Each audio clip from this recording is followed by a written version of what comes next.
Hello everyone. Hello titos and titas. Hello brothers and sisters. Good morning. I am VJ Tuvilla, son of XT and Jane Tuvilla, and I'm here to share about my experience as a delegate, as a Kairos Philippines delegate to the Kairos Conference and World Youth Day in Lisbon recently, last 24 of July to the 8th of August. Looking back, I would say that I classify our whole trip, a little over 2 week trip, as having three phases. First was our basically vacation time in Madrid for the first 3 days, and then we went to Lisbon for the Kairos conference. That's the second phase, and the last phase would be the World Youth Day after the Kairos conference ended. And that's a lot of experiences, a lot of memories, a lot of things to share about. And I don't think I have the time for all of them. So instead, I'm going to share today my highlights from each of those three stages. So, first of all, we first went to Spain. We landed in Spain first, and we spent some time in Madrid. And this was not even a religious pilgrimage. This was straight up a vacation time, and it was very enriching and very life giving to go on vacation in Europe with friends that I grew up with and friends recently, especially in college, who I've really been developing and growing in faith with. And so, really, Madrid was vacation time, but there was still something I got out of it in a faith sense. And one of these was when we went to Toledo. So Toledo is like a 40-minute drive north of Madrid. And we went to visit the royal monastery in Palace of El Escorial.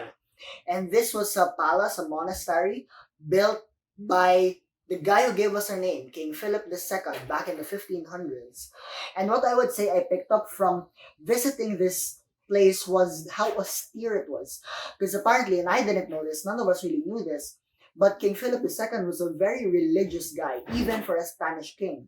He was a very religious guy, and he built his new palace as something surrounding a church. He built a newly built church and surrounded it with this new palace. And the rest of his palace, where he actually lived and worked in, it was very austere. There was no gold, there was no marble. It was white paint and granite, and maybe a few paintings and a few murals here and there. But it was very austere, very stately, and very solid, stolid even. But it was not a palace you'd think of befitting a king. It was really more of a monastery. It was like a massive, grand retreat center almost. It had that feeling. But then you enter the church in the middle, and suddenly there was the grandiosity, there was the gold, there was all the splendor of the Spanish Empire. And what was interesting was that he built his bedroom in his palace with a window, an interior window, that when you opened it, you looked inside and saw the altar of the big basilica inside. And he died there in that room, facing the altar, facing the mass. And so, leaving all talk of the traumatic experiences of colonialism aside, just looking at that one specific thing, I remember praying in that basilica he built, thinking, I don't think that when he was alive, when he was building this place to glorify God, I don't think he thought that 500 years later, a citizen of the land that would bear his name would come on his own pilgrimage to pray in the church that he built. And what struck me was how our services to God and how our efforts in His name can reverberate, can ripple through history and time in ways that we do not and cannot even begin to imagine. So, Madrid was very much fun, but even then, in the midst of all the fun, I still picked something up on my pilgrimage there. Moving on from Madrid, we took an 8-hour bus ride to Lisbon, and started the Kairos conference, which is a gathering of youth from all around the Sword of the Spirit.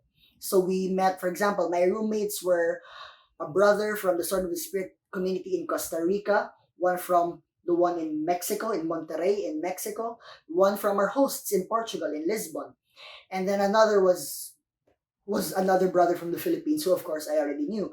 And so that was the context of the Kairos conference. It was a gathering of people, youth from all around the Sword of the Spirit. And one highlight from this, there were a lot of highlights. Actually, I was not expecting the Kairos conference to be a big highlight, but in truth, it really was. But one of my main highlights was talking to my discussion group leader. So we were split up into discussion groups, and my discussion group leader was a brother from Costa Rica, but he was serving as a staffer in their equivalent of CYA in Dublin. And we were sharing after our one-to-one, we were sharing how the differences in our communities are, and I was talking about how in CYA in the Philippines, at least in my university in LaSalle, we have 5 staffers. And then he shared that in their university in Dublin, they had 5 committed members. And so the difference in the scale and the size of our communities are really very large. And so I just had a sense of gratitude as to the gift that we being in Ligaya, being in a big community such as ours, we just have strength in numbers.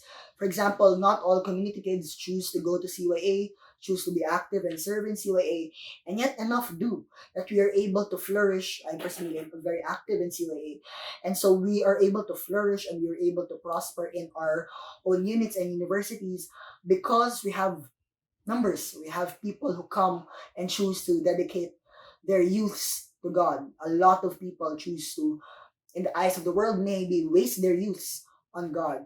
And so I just had a sense of gratitude for the almost 50 years of growth that we've been able to have, such that I now am able to experience a big and strong community here in Manila.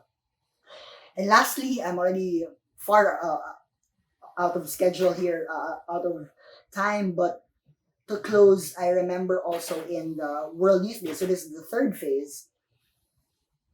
The last night in Lisbon was spent in a vigil with the Pope. And so there was 1.5 million youth, 1.5 million people in a park in Lisbon by the sea, praying and adoring the Holy Eucharist with Pope Francis. And what I picked up from that was really the memory of kneeling during the adoration of the Holy Eucharist, of the Blessed Sacrament. Kneeling, looking at the big screen. We're very far from the actual altar, but looking at the big screen and looking around, and nearly practically from horizon to horizon, people, all of them, my age, maybe older, maybe younger, but all kneeling as well to honor and worship and adore the Blessed Sacrament. And if my conversation with my discussion group leader in Kairos showed to me how big our community is, the vigil showed me how small it really is in the wider scope of the Catholic world. I realized how God is active in so many different places, so many different groups, so many different people.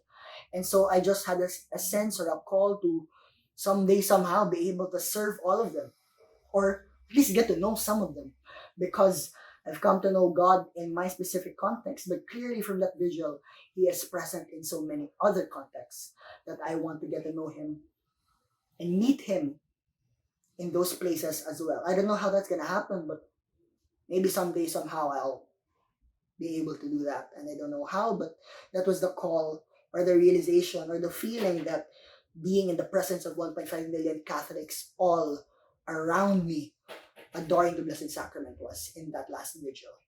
And so, to sum, the World Youth Day and the Kairos Conference really was an experience that I won't forget, because it was an experience where I saw God in the face of so many people I knew and a lot more people that I didn't know.